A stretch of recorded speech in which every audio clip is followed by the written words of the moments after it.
वो क्या चीजें हैं जिनका ध्यान में रखता था माइक्रोसॉफ्ट में जावास्क्रिप्ट कोड लिखते टाइम, जिससे हमारा कोड बेहतर होता था। आइए देखें। सबसे पहली चीज है डिस्क्रिप्टिव वेरिएबल नेम यूज करना। देखो, वेरिएबल का नाम बहुत इंपॉर्टेंट चीज होती है और डिस्क्रिप्टिव इसलिए होना जरूरी है क्योंकि अगर आप वैर ए, लेट बी, कॉन्स्ट सी ऐसी चीजें करोगे तो सामने वाले को समझ में ही नहीं आएगा कि भैया इस वेरिएबल को आपने लिया क्यों था, यूज क्यों किया था। इसके जगह पे नाम को सही से लिखना, डिस्क्रिप्टिव रखना, डिस्क्रिप्टिव ही नहीं जिस डोमेन के अराउंड है उस तरह से रखना। जैसे एक नाम हो सकता है पर्सन, बट अगर तुम ई कॉमर्स के सेंस में सोच रहे हो तो वो पर्सन नहीं होता, वो कस्टमर हो जाता है, वो वेंडर भी हो सकता है, वो सेलर भी हो सकता है। तो पर्सन के भी नाम अलग अलग हो सकते हैं, वेरिएबल के नाम, डिपेंडिंग ऑन कि वो किस कंटेक्स्ट में है। और जितना ज्यादा कंटेक्स्ट दोगे तुम नाम में, उतना ईजी होगा तुम्हें समझना और बाकी लोगों को समझना। दूसरी चीज है लेट और कॉन्स्ट यूज करना। मुझे याद है जब हम लेट और कॉन्स्ट यूज करना शुरू किए थे, जब ECMAScript में ये चीज आई थी,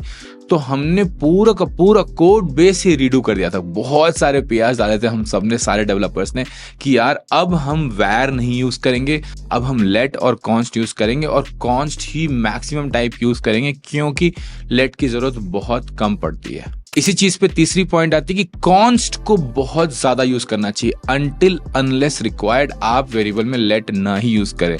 इससे क्या होगा कि आपके जो वेरिएबल्स हैं वो इम्यूटेबल रहेंगे और आप ज्यादा से ज्यादा फंक्शनल प्रोग्रामिंग कर पाओगे, ज्यादा से ज्यादा कोड को प्योर रख पाओगे, जिससे एरर्स की संभावना कम होती है। तो ये एक रूल हम फॉलो करते थे कि अननेसेसरी, अगर जरूरत नहीं है तो लेट नहीं यूज करेंगे। चौथी चीज जो हम करते थे वो थी कि एरो फंक्शंस यूज करते थे हर जगह, क्योंकि एरो फंक्शन रीड करना आसान होता है। स्पेशली जब छोटे छोटे फंक्शन होते हैं ना, तो एनोनिमस फंक्शन अच्छा नहीं लगता, तो उस जगह हम एरो फंक्शन जरूर से यूज करते थे। रीडिंग के लिए आसान होती है। और दिस की जो प्रॉब्लम होती है जावास्क्रिप्ट में, बहुत बड़ी समस्या है, बहुत सारे इंटरव्यू क्वेश्चंस भी आते हैं उसके ऊपर, बट वो दिस की समस्या आप पूरी तरह से अवॉइड कर सकते हो अगर आप एरो फंक्शंस यूज करते रहो तो। पांचवी चीज जिसका हम बहुत ध्यान रखते थे वो ये थी कि हम प्रोमिसेस यूज करें, कॉल बैक्स बिल्कुल भी नहीं यूज करें।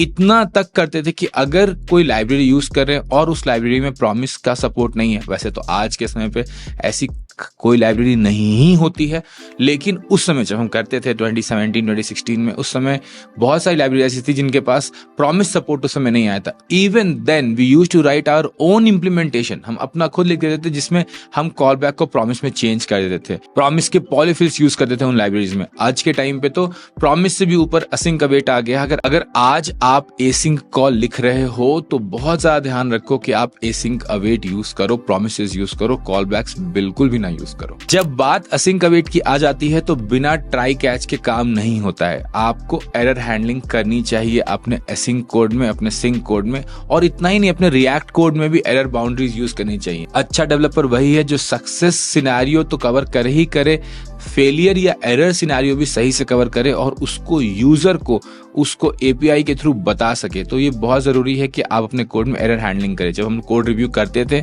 या अभी भी जब कोड रिव्यू करते हैं तो इस बात का बहुत ध्यान रखते हैं कि क्या हम एरर हैंडलिंग कर रहे हैं कि नहीं, क्योंकि सक्सेस तो 99% टाइम सक्सेसफुल होगा, लेकिन जब वो एक बार फेल करेगा तो क्या आपका यूजर ये क्या हुआ इस तरह तो ना हो जाएगा। 7 चीज बहुत ही सिंपल है कि यार अब आपको जावास्क्रिप्ट में स्ट्रिंग में डबल कोट्स यूज करने की क्या जरूरत है। टेम्पलेट लिटल कितना अच्छा काम करता है, कम शब्दों में सारा काम कर लेता है, इंडेंटेशन भी मैनेज कर लेता है, न्यू लाइंस भी मैनेज कर लेता है।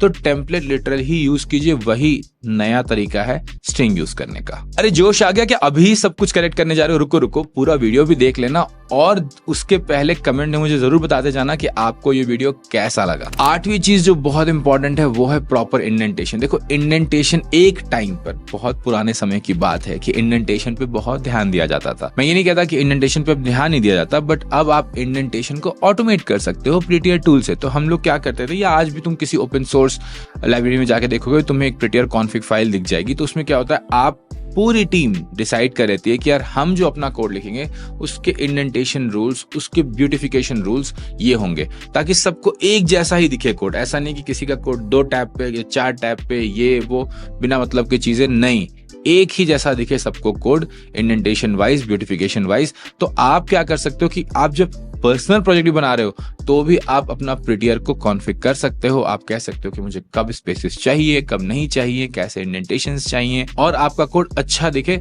जैसे ही वो फाइल सेव हो। लेकिन मैं इसमें एक बात बताना चाहता हूं आपको, एक हैक है यहाँ पे।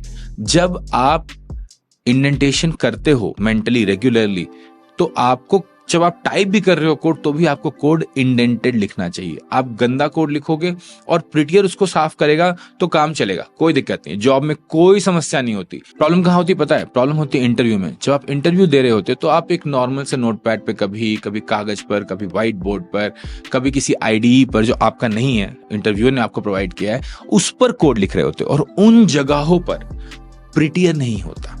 तो अगर आप इंडेंटेड कोड लिखने की आदी नहीं हो, तो अब आपका कोड बहुत गंदा दिखना शुरू हो जाएगा, और ये चीज इंटरव्यूअर पर एक गलत इंप्रेशन बनाता है यार। तो जब आप कोड लिख रहे हो तब भी थोड़ा ध्यान रखना कि इंडेंटेशन सही हो, फायदेमंद हो जाता है। नौवीं चीज जो बहुत इंपॉर्टेंट है वो है लिंटर। लिंटर का यूज भी प्रिटियर की तरह ही आप अपने टीम में कॉन्फ़िगर कर सकते हो, लेकिन ये सब बड़ी टीम्स में होते हैं। जब आप अपना खुद का प्रोजेक्ट लिख रहे हो, कुछ भी बना रहे हो, ओपन सोर्स कर रहे हो, गिटहब पे डाल रहे हो, तो लिंटर जरूर से लगा लो, ताकि जो कॉमन मिस्टेक्स है वो कॉमन मिस्टेक्स आप ना करो अपने कोड में। देखो, इसका एक फिर से वही पॉइंट आता है कि जब आप किसी और आईडी पर लिख रहे होगे जहां पर लिंटर प्री कॉन्फ़िगर्ड नहीं होगा, तो यही आदत आपको इंटरव्यू में हेल्प करेगी। आप क्या करोगे, लिंटर क्या करता है कि धीरे धीरे जो गलत तरीके की कोड लिखने की आदत होती है उसको आपके दिमाग से साफ कर देता है। तो अगर आप इंटरव्यू की तैयारी कर रहे हो या आप बेहतर कोड लिखना चाहते हो, तो आज के आज लिंटर जरूर से इंस्टॉल कर लो। 10वीं चीज है जो बहुत इंपॉर्टेंट है कि लेटेस्ट इक्मास्क्रिप्ट फीचर्स यूज करो। मैंने पहले भी कहा था कि जब लेट कॉन्स्ट आया तो हमने बहुत सारे चेंजेस किए, जब असिंक का वेट आया हमने बहुत सारे चेंजेस किए।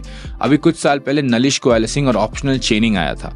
ओ भाई, उससे जो कोड को शांति मिली, इतना सारा कोड कम हो गया, क्योंकि वो जो बाउंड्री कंडीशंस टेस्ट करता था उसके लिए हमें बहुत सारा कोड लिखना पड़ता था।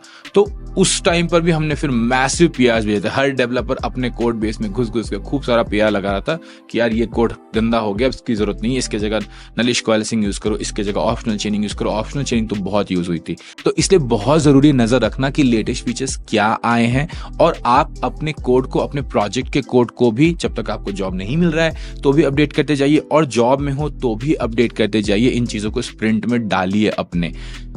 फिर से मैं कहता हूं, इसका एक और रीजन है कि अगर आप नए फीचर्स नहीं यूज करोगे, पुरानी चीजें यूज करते रहोगे, तो जब आप इंटरव्यू में जाओगे तो आप वहां भी वही गलती करोगे लाइव कोड करते समय, क्योंकि जो प्रैक्टिस आप करते हो, क्योंकि जो जैसा आप नेट प्रैक्टिस करोगे वैसा ही तो मैच के दिन भी खेलोगे। एक और चीज है, छोटी सी है, जो लिंटर भी पकड़ लेता है अगर आपने लगाया हो तो, और अगर नहीं लगाया तो ध्यान से लिंटर का ये रूल कॉन्फ़िगर जरूर कर दीजिएगा कि डबल इक्वल टू ना यूज करे, जावास्क्रिप्ट में ट्रिपल इक्वल टू ही यूज करे हमेशा। ये आपको बहुत सारे अनफोर्सीन एरर से बचा लेता है।